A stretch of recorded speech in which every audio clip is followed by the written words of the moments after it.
Welcome back, everybody. Derek Sue, your East Oakland advocate. Well, hey, have you noticed a lot of the county fairs, state fairs?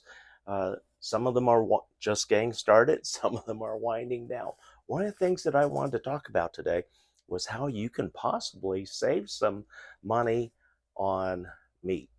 And at a lot of these county fairs, there's a 4 H club, and there are young ladies and gentlemen that are raising cattle, goats, pigs, chickens, all sorts of livestock for to raise money for scholarships by raising these cattle, and they are given these animals, and um, they're judged as to how well they're cared for, how well they're raised, uh, and what kind of condition they're in. And usually, at on the last day of the fairs, the that go on here, whether it be a state or a county fair, they're at the ag center, the agricultural center.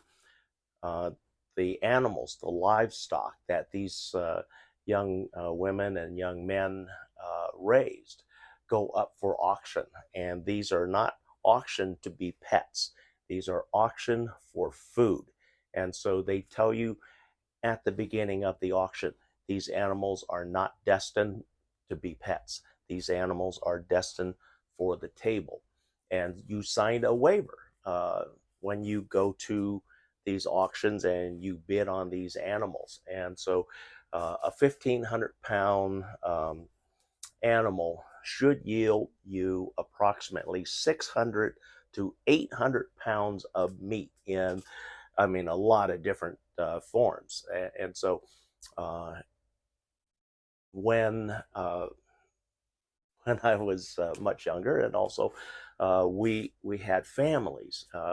We would go in with four families, four of us, four families, and split the cost of uh, winning the bid at at the fair, whether it be a state fair here in California, it would have been a state fair up in Cal Expo in Sacramento, and then here locally we have several. We have Alameda County Fair, San Mateo County Fair, Solano County Fair. So there's a lot of opportunities to drastically cut your meat costs um, by, by a substantial amount, because you're getting some really well uh, raised meat.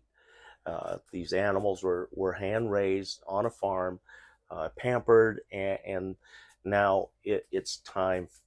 Their time is up, and they're at market size now, and so the kids have uh, gotten their scholarships and rewards for the raising of these animals. And now when you go to auction, these are cash, not credit card, and so you should have cash in hand ready to spend. And so you're looking, depending on who's there and bidding for those same animals, and they may not be uh, may be bidding on only one particular animal or one type of animal, but you have an opportunity before the auction starts to actually see and check each one of the animals, and uh, then when the auction starts, then it's, whoever is the highest bidder. And then they remind you again that uh, these animals are not pets.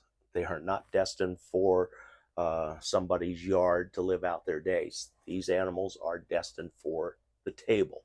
And so we as a group won several of these bids, and it was an incredible experience. Number one, we got to divide up the packaged meat, all that was already for frozen.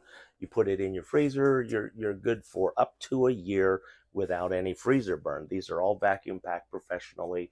It's professionally butchered. It's not some guy around the corner who's used to killing people, but this is an actual slaughterhouse situation. And then if you wanted the animal done in a more traditional a la fashion, you can also ask for that. But typically, we just use whoever is available, pay them their fee, and typically you're looking again, like I said, depending on who and the market you're bidding against. It can be anywhere from 3,000, a couple about 3,000, $3,200 for a full size cow or meat cow. And, and as the most we paid was about $6,800 for an entire uh, animal. And that animal was just short of 2,000 pounds. And so once it was all processed and everything, there was, if I remember right, there was a little over 1,200 pounds of meat that uh, and then there's some waste in there along with the internals. Some of the internals we specifically asked for, such as the liver, because our pets, dogs, and then some people also like to have the beef liver. Beef heart also is another. So there's specific organs you can also uh, choose to opt in during the butchering process. So this is a way to save yourself and your family a tremendous amount of money. You'll need to get some freezers. In our case, we had two upright freezers that would be filled with meat for a good 6 months.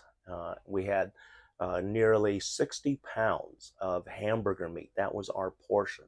60 pounds of hamburger meat. And then we had beef ribs. We had beef tenderloins. We had brisket. I mean, it was incredible what we were able to uh, for our portion, our quarter of the portion that, and it was very rewarding.